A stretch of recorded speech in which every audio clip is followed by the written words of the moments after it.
The untouchable True School Sports Empire proudly presents something the boxing game's been missing. Hey, what's going on? It's your boy BT, and I came here to talk some boxing with the thousands of True School Sports subscribers. Now, I haven't really had a chance to touch too much on some of the fighters on the undercard, so I guess we'll use the last couple of days to do that.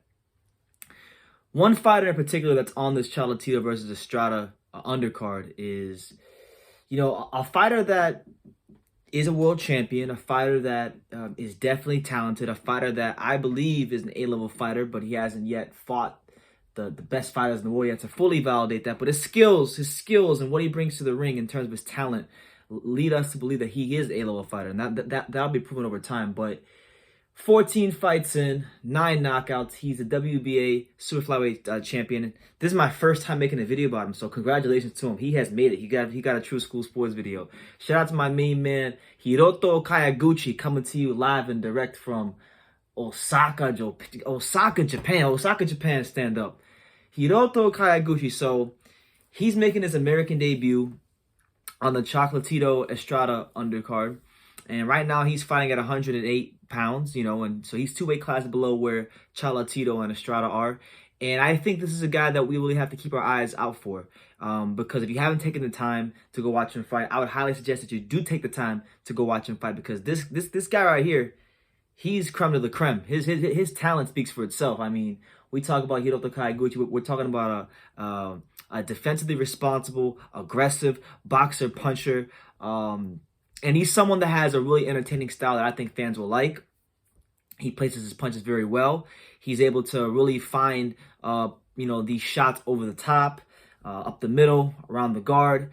He's a really, when I think about Hiroto Kyoguchi, he's got a similarity that great fighters at 115 have, like Chocolatito and Estrada, and that he is economical. He's economical in his own way. Chocolatito's economical because he comes forward. He doesn't waste a lot of movement.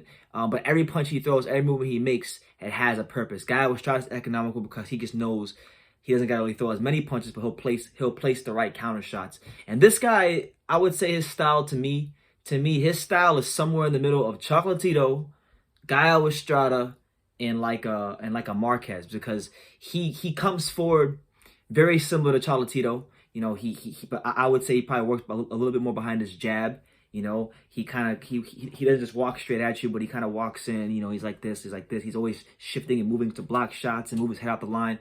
That's the kind of fighter he is, and he's fighting against a fighter by the name of Axel Aragon Vega this week, 14-3-1, and he's a guy that's really been a domestic level fighter in Mexico. So my belief is that he's been brought in to lose. That's my opinion.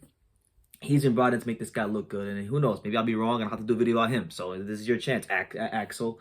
But when I look at Hiroto Kyoguchi, I think we're at that point in the super flyweight division where we got to start looking ahead to the next generation of who is going to be carrying the mantle for Chocolatito and Estrada and Rungvisai when these guys all retire, and in Cajas as well. And I think this is one of the guys that could be the next great small fighter, the next great Japanese fighter, all those things. I think he has the possibility to do that because of the attributes he brings into the ring, and because of the intelligence that he fights with, the intelligent man that he fights with.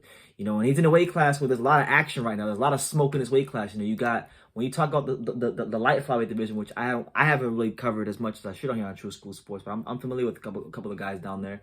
You got some good champions down there. You got Kenshiro, another damn good fighter from Japan. You got Felix Alvarado and you got Elwin Soto. So right now, I don't think a move to flyweight or super flyweight is going to be happening in his next couple of fights for Hiroto Kyoguchi, but I do foresee that it will happen at some point in the future. I do see him scaling up to 112, potentially 115, and he's someone that I think we should be looking at as not just one of the next great small fighters, but one of the guys that can carry these super flyweight divisions and flyweight divisions and light flyweight divisions. He's that damn talented. He is that damn good. He is Hiroto Kyoguchi. Julio Cesar Martinez is another one, obviously. He's the one getting all the fanfare right now. Kenshiro, Kosai Tanaka, even though Kosai Tanaka lost, Kosai Tanaka, I believe he still has it within his heart and in his soul to still be one of the top guys out there. And who knows? This could be a fighter that fights a Kosai Tanaka in the future in a unification fight. So I would highly encourage everybody out there to go watch Hiroto Kyguchi fight. He's an aggressive, defensively responsible, come forward fighter who throws punches with bad intentions. And I would say his best attribute from what I've seen, because I did go back and I did watch a couple of his fights this week in the build up for this fight. I watched this fight against where he won the title against Hecky Butler, when he stopped him. I watched that fight, and I watched this fight against Carlos Butriago in 2017.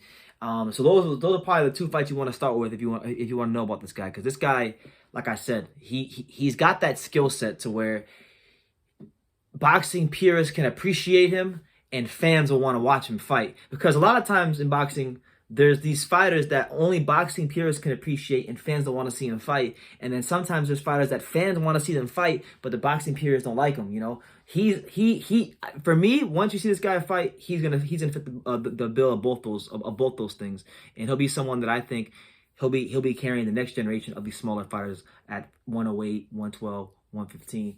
So that's just my little synopsis on Hiroto Kyguchi. I wanted to show him some love. I wanted to make a video about him because I thought he deserved it. But he's the WBA Light Flyweight Champion. He right now he's focusing on trying to unify that division. We'll see how it goes. There's some good fighters and there's some good smoke out there for him. So we're gonna be following Hiroto Kyguchi, and we'll be there at the fight to see what he's like in person. But it's his American debut this week. Watch out for him, because I think he's got a chance to really make an impression and potentially steal the show. So with that being said, you guys leave your comments down below. Make sure you take the time to subscribe. And like I say in every single one of these videos, you can love me or you can hate me, but I'm just a kid from Daniel. So until next time, take care, guys.